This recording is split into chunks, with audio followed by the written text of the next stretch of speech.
Bonjour, bienvenue sur Futurland TV. Aujourd'hui, je vous présente un nouveau vidéoprojecteur. Allez, c'est parti!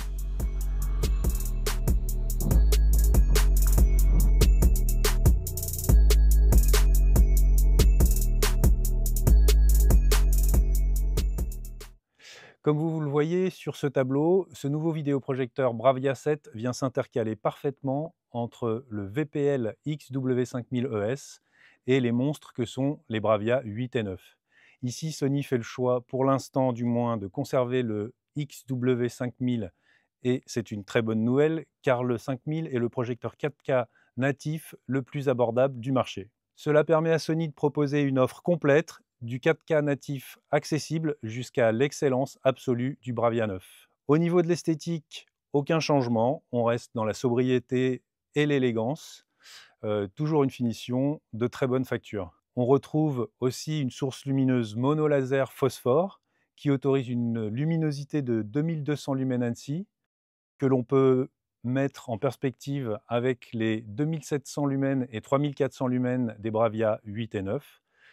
Ce type de source, contrairement aux lampes traditionnelles, permet une durée de vie de 20 000 heures, une luminosité très stable tout au long de sa durée de vie, et surtout, elle permet d'étendre le gamut, c'est-à-dire l'espace colorimétrique pour des couleurs plus nombreuses et plus vives. La partie optique est composée de 9 lentilles en verre pour leur qualité optique supérieure et une lentille frontale en verre composite pour une meilleure résistance car elle est exposée aux traces éventuelles de doigts et donc on peut avoir besoin de la nettoyer. Il est à noter que le zoom, le lens shift et la mise au point sont manuels. Vous pouvez confier la télécommande à votre petit cousin sans risquer de retrouver l'image floue et décalée. Le lens shift est de plus ou moins 71% de l'image en verticale et de plus ou moins 25% à l'horizontale. Le rapport de zoom, lui, est de 1,6 et on trouvera une correction de trapèze électronique dans les menus. Donc tout ce qu'il faut pour une mise en œuvre très pratique et très rapide. Nous, il nous aura fallu à peine 5 minutes pour le sortir du carton et avoir une image cadrée et nette. On retrouve aussi sur ce modèle 3 matrices SXRD 4K natives de 0,61 pouces, avec donc une vraie résolution de 3840 par 2160. Cela positionne ce projecteur Sony au-dessus de tout ce qui utilise des matrices de résolution inférieure, mais qui fabriquent une résolution 4K par interpolation.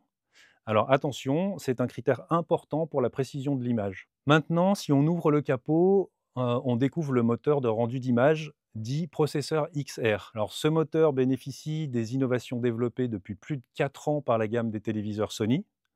Donc depuis 2 ans, en fait, Sony travaille à l'adaptation et à la portabilité de ces algorithmes intelligents sur ses vidéoprojecteurs.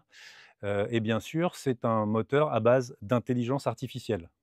Alors pour la luminosité et le contraste, on va trouver la fonction XR Dynamic Tone Mapping. Elle permet de garder des différences de luminosité aussi bien dans les zones sombres de l'image que dans les zones très lumineuses. Par exemple, garder des détails dans une chevelure noire au lieu d'avoir un grand aplat noir, ou encore garder des détails dans un nuage blanc très lumineux, au lieu d'avoir un grand aplat blanc.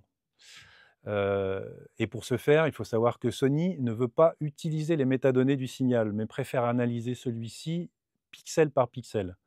Pourquoi? En fait, ça lui permet d'optimiser l'image selon son savoir-faire grâce à une très grande expérience dans le domaine professionnel de la captation télévisuelle, broadcast et institutionnelle. Il faut savoir que Sony n'est pas implanté que dans le domaine grand public et c'est un plus indéniable. Alors toujours dans le traitement intelligent du processeur XR, on trouve le XR Deep Black, donc une fonction qui, en modulant la puissance du laser, permet des noirs plus profonds. C'est pour essayer de se rapprocher de ce qu'on peut avoir dans l'OLED. Alors bien sûr, on ne peut pas éteindre les pixels qu'on projette complètement, mais on commence à s'en rapprocher avec les vidéoprojecteurs et surtout qu'en général, on regarde ça, on regarde ces images dans des lieux beaucoup plus sombres.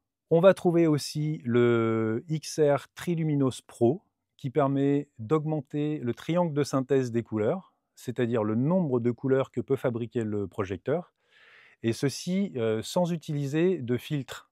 ce qui est une très bonne chose car les filtres, du coup, diminuent la luminosité et donc on atteint ici 95 de DCI-P3 au niveau de ce fameux triangle de synthèse. Pour en finir avec les fonctions XR, le XR Clear Image, qui est en fait une évolution du Reality Creation, qui permet de définir les différents plans ou objets de l'image afin de les mettre en valeur en fonction de leur importance.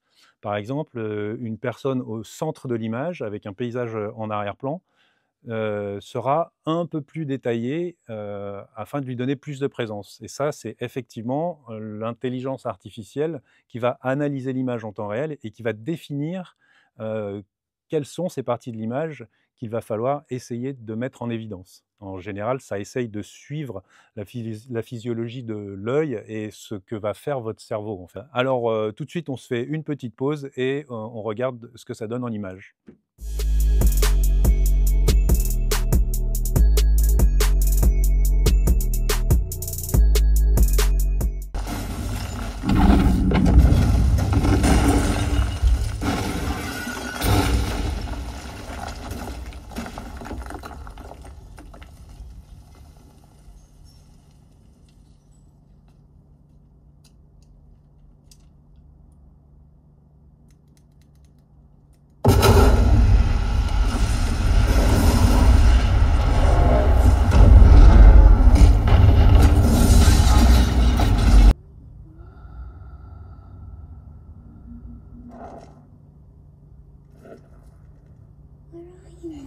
Here they come again, worming their way into the black matter of my brain.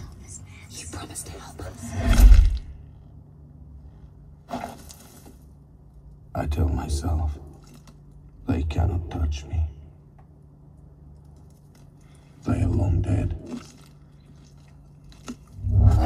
En conclusion, pour moi, le Sony Bravia 7 est bien plus qu'une simple évolution du modèle XW5000ES. C'est une véritable référence qui arrive sur le marché. Merci d'avoir regardé cette vidéo. N'oubliez pas de vous abonner pour ne rien manquer et je vous dis à une prochaine vidéo pour une présentation de nouveaux produits.